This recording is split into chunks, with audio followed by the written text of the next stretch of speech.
Hello everybody, welcome back to another episode. Today we're going to be reviewing a Kickstarter product called the little prompter. Now, it was funded on Kickstarter last year, late 2017, raised just over $7,000 and started delivering to backers this year. Now, I actually wasn't an original backer. I bought this one on Amazon. Here is the order note so that I did actually pay for it. This is not a sponsored video. I'm going to unbox it for you guys, give you my honest thoughts on it, set it up on this camera and see if you can tell the difference, because at the moment, believe it or not, I'm not using a teleprompter. I've never actually used one before, but I think for a lot of the videos that I do and the sort of client projects that I've been doing, a little prompting kit will be of massive benefit not only to myself but my clients. So let's get into it.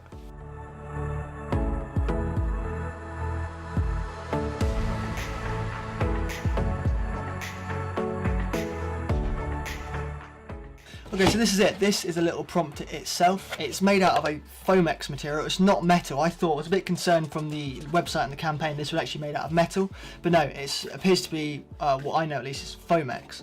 I can show you up close. It's rigid foam with a sort of plastic laminate on both sides. It's a really, really nice material. Excellent choice to make this out of. It's really solid feeling, nicely machined, nice and clean. The little prompter logo on top. The opening of this thing is 75 millimeters, a 7.5 centimeter opening. So I would imagine you can go up to a 77mm thread lens. I don't know how my 82mm cameras are going to cope with that. We'll have to see. Okay, so this is a closer look at exactly what you get in the box. Firstly, in the packaging you get this card with a thank you note, which it says, "Thank you for your purchase of the little prompter. May you and your viewers be blessed by your flawless delivery." I've just messed that up, that's ironic. So that comes in the box, that's the guy that created it. You also get this little instruction video tip sheet. Now this sort of seems to go through a sort of 10-step guide to get the best results from your video. So that's quite interesting if you've never perhaps sort of done any plan like that before. You also get all these little bits of hardware, including the coin, which I like that. So that turns the screws to mount the kit on, and you get this little instructional card. So in the kit you get the little prompter body and glass with the tension screws and caps, which are the bits on the back. You get the tripod attachment bar, you get the tray attachment screws, you get the 1/2 inch and 1 inch spacers. These are to put your cameras on so the camera's to the right height. And you get a light blocking card, so not quite sure what to do with that. And you get this light reduction hood, which presumably you put over the back to stop light coming in from the reverse if you're using a smaller lens. Tells you about patent pending, tells you how to assemble it, but other than that, this is the thing itself. So let's get the phone. Where's that? There are quite a few apps that I've already found that you can use to play with. I'm using one called Parrot Teleprompt because it reverses it for free. There is one called the Teleprompter Lite, but I think you've got to pay about $12 to get the full one, whereas this Parrot Lite software seems to run for nothing. So I'll put the phone in there.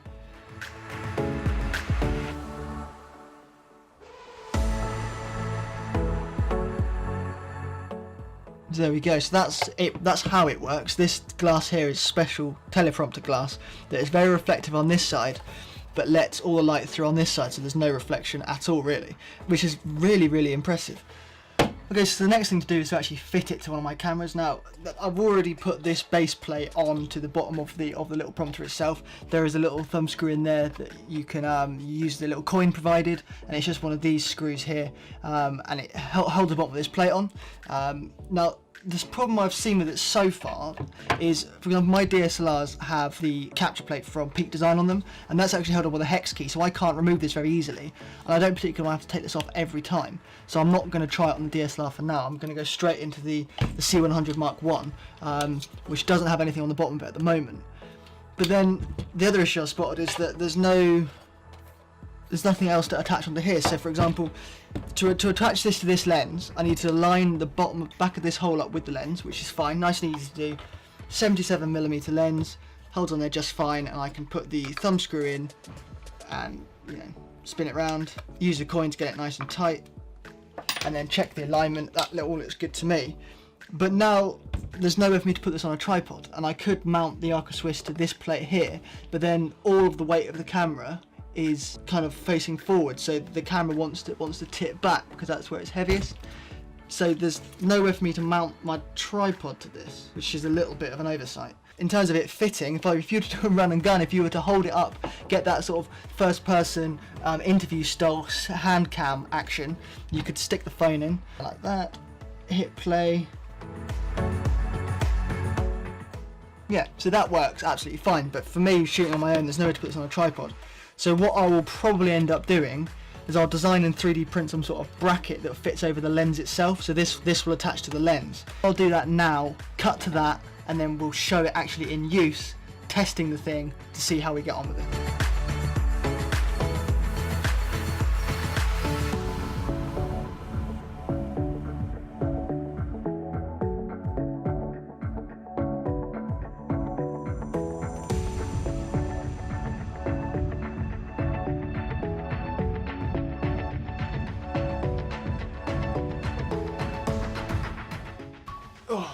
I'm actually quite nervous. Here we go.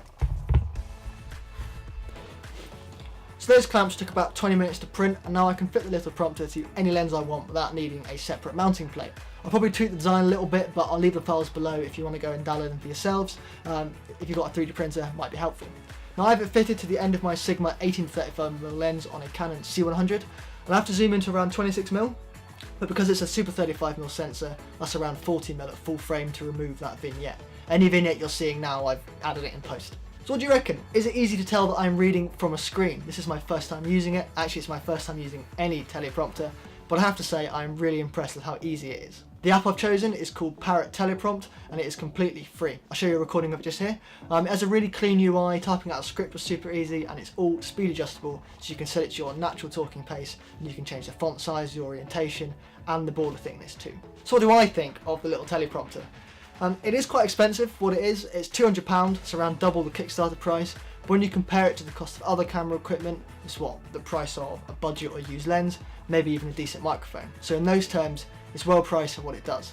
Now I like to make a lot of my own camera equipment, a lot of my own equipment in general, like this sign. And I know there are cheap DIY teleprompter builds out there, but I just felt the little prompter did everything I wanted to do in a clean and neat package. The build quality is good. Some of you may have preferred a metal frame, but I have to say that I like the lightness of the Foamex. I'm not sure how well it will hold up to being in a bag for travel, so I may look into getting a case for it, but for the studio environment at least, it is perfect. Now there are other options on the market. The iPad based ones are available on Amazon too, but I was put off by those because not only are they a far larger frame to carry around, but I sit quite close to the lens, and I would imagine that if I was reading quite clearly from left to right, it would be very noticeable because of that bigger screen. I'll put the link below for the Little Prompter's Amazon page, as well as their website and original Kickstarter, and also the iPad-based competitors, so you can make your own minds up. Overall though, I am really impressed, and I will definitely be using this on a lot of future projects. As always, if you've liked this video, please give it a thumbs up and subscribe if you haven't already, as I would love to get to 1,000 by the end of this year. If you have any questions about the Little Prompter, or anything in general, please comment below and I'll get back to you as soon as possible.